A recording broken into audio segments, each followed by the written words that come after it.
Hello everyone, welcome back to my channel R+R। तो मेरे बच्चों, आज मैं आप सबके लिए लेकर आया हूँ सीबीएसई बोर्ड 10th क्लास से फर्स्ट फ्लाइट बुक की पहली पोयम। और मेरे बच्चों, नाम आप देख पा रहे हैं कि पोयम का नाम डस्ट ऑफ स्नो है। इसी पोयम को आज मैं आप सबके लिए एक्सप्लेन करने जा रहा हूँ। उम्मीद करूंगा सभी बच्चे ध्यान से सुनेंगे और समझेंगे।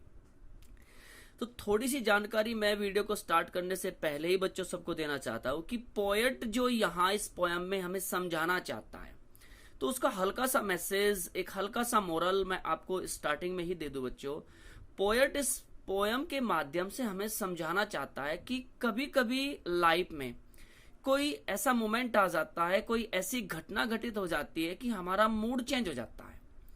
बस इसी मूड चेंज होने के ऊपर हमारे जो पोएट है रॉबर्ट फ्रॉस्ट, तो उन्होंने इस पोएम को क्रिएट किया है और उसी घटना को पोएट ने इस पोएम के माध्यम से हमें समझाने की कोशिश की है।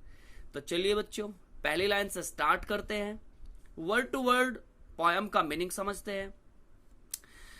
तो जैसा कि आप देख पा रहे हैं कि लिखा क्या है, द वे अक्रो, जिस तरह से, जिस तरीके से एक कौवे ने क्या किया है, फ्रॉम ए हेमलॉक ट्री, एक हेमलॉक ट्री का जिक्र किया गया है। हेमलॉक ट्री, अब ये हेमलॉक ट्री हमारा होता कौन सा ट्री है, अब आप नीचे देख पा रहे होंगे बच्चों। हेमलॉक ट्री का जो मीनिंग यहां दिया गया है, ए पॉइजनस प्लांट, एक जहरीला पौधा। ए पॉइजनस, एक जहरीला प्लांट, एक जहरीला पौधा, विद स्मॉल व्हाइट फ्लावर्स, जिस पर छोटे छोटे से व्हाइट कलर के पुष्प पाए जाते हैं। तो एक ऐसा जहरीला प्लांट जिस पर छोटे छोटे से हमारे व्हाइट कलर के पुष्प होते हैं, तो उस प्लांट का जिक्र पोएट ने यहाँ पोयम के अंदर किया है। तो चलिए फिर से स्टार्टिंग से समझाने की कोशिश करता हूं कि द वे, एक तरीका अर्थात जिस तरीके से एक कौवे ने क्या किया है, फ्रॉम ए हेमलॉक ट्री, एक हेमलॉक ट्री से मतलब हेमलॉक ट्री की एक शाखा पर, हेमलॉक ट्री की एक शाखा पर कौवा आकर बैठ गया है। अर्थात जिस तरह से, जिस तरीके से एक कौवा हेमलॉक ट्री की एक शाखा पर आकर बैठा है, बैठते ही सार क्या हुआ, सुक डाउन, उसने शाखा को हिला दिया। और हिलाने से हुआ क्या कि डस्ट ऑफ स्नो, उस शाखा पर जमी, डस्ट ऑफ स्नो, बर्फ की परत का मतलब बर्फ के कण से है बच्चों। डस्ट ऑफ स्नो यानी कि बर्फ के जो कण है, बर्फ की जो धूल है। अब डस्ट ऑफ स्नो, बर्फ की धूल से मतलब पोएट ने यहां यही लिया है कि बर्फ के छोटे छोटे से कण, बर्फ के छोटे छोटे से पार्टिकल हेमलॉक ट्री की शाखा पर जमे हुए हैं। और एक तरीके से, जिस तरीके से कौवा हेमलॉक ट्री की उस शाखा पर आकर बैठा, तो उसके बैठने से क्या हुआ, जब वो बैठ जाता है तो वो शाखा हिल जाती है। हिलने से हुआ क्या कि डस्ट ऑफ स्नो, की बर्फ के जो कण है ऑन मी, वो मुझ पर गिरे। ये बात कौन कह रहा है, ये बात पोएट कह रहा है। मेरे बच्चों फिर से समझने की कोशिश करो कि एक कौवा हेमलॉक ट्री की एक शाखा पर आकर बैठता है, और जैसे ही वो बैठता है तो उसकी जो शाखा होती है वो हिल जाती है। मतलब कौवा हेमलॉक ट्री की एक शाखा को हिला देता है, सूक डाउन, हिला देता है। हिलाने से पोएट क्या कह रहा है कि उस शाखा पर जमी डस्ट ऑफ स्नो, बर्फ के वो कण, जमे बर्फ के वो कण ऑन मी, मुझ पर गिर जाते हैं। मतलब ये हुआ, उस हेमलॉक ट्री के नीचे हमारे पोएट बैठे हुए हैं, और वो किस मूड में बैठे हुए हैं, किस मूड में वो बैठे हुए हैं, उस मूड का जिक्र, उस मूड की क्लियर जो बात होगी कि वो किस मूड में बैठे हुए हैं, वो नेक्स्ट स्टेंजा से होगी। मेरे बच्चों उम्मीद करता हूं कि पहली 4 लाइन का अर्थ क्लियर हो चुका होगा। तो आगे चलते हैं बच्चों। पोएट क्या कह रहे हैं कि has given my heart A change of mood.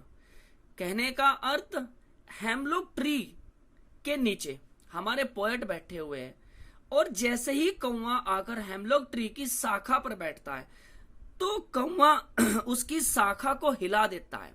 हिलाने से होता क्या कि डस्ट ऑफ स्नो, उस शाखा पर बर्फ के कण जो जमे हुए हैं ऑन मी, वो मुझ पर गिर जाते हैं। और जैसे ही पोएट के ऊपर वो डस्ट ऑफ स्नो, बर्फ के वो कण गिरते हैं, तो पोएट क्या बोलते हैं, ए चेंज ऑफ मूड, कि मेरा मूड बदल जाता है।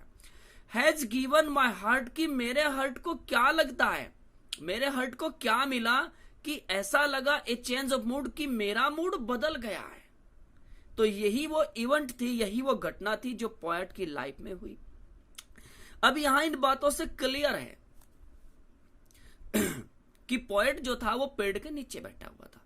आगे चलते हैं बच्चों। एंड सेव्ड सम पार्ट, और पोएट क्या कह रहे हैं कि बच गया, अर्थात बचा लिया, बचा लिया सम पार्ट, कुछ भाग, किसका, ऑफ ए डे, दिन का, किस दिन का, आई हैड रिव्यूड, जिस दिन मैं दुखी था। किस दिन वो दुखी थे, जिस दिन वो दुखी थे, तो वो उसी दिन हैमलॉक ट्री के पेड़ के नीचे बैठे हुए थे और तभी उनके साथ ये घटना घटित हुई। पोएट क्या कह रहे हैं कि जैसे ही डस्ट ऑफ स्नो, बर्फ के वो कण मुझ पर गिरे तो मेरा मूड चेंज हो गया और मैंने बचा लिया some part of a day, दिन का कुछ भाग मैंने बचा लिया। आई हैड रूइड, जिस दिन मैं दुखी था, मैं दुख में था। तो यहां ये बात बच्चों क्लियर है कि पोएट का जो मूड था वो ऑफ था और वो जो घटना घटित पोएट के साथ हुई तो उस घटना के घटित होने से पोएट का मूड जो है वो अच्छा हो गया है। कहने का अर्थ उस दिन वो दुखी थे और जब तक ये घटना घटित नहीं हुई तब तक पोएट उदास ही थे, दुखी ही थे, और जैसे यह घटना घटित हुई तो पोएट का मूड चेंज हो गया। चेंज होने से उन्होंने जितना समय दिन का अपना दुख में व्यतीत किया, इस घटना के घटित होने से उन्होंने दिन का बचा हुआ कुछ भाग सेव कर लिया। तो बच्चों यही बात पोएट यहां में समझाना चाहते हैं कि लाइफ में, जिंदगी में कभी कभी एक ऐसी इवेंट हो जाती है कि हमारा मूड बदल जाता है। उम्मीद करता हूं बच्चों आप इन 2 स्टैंजा को अच्छी तरह से समझ पाए होंगे। थैंक यू बच्चों।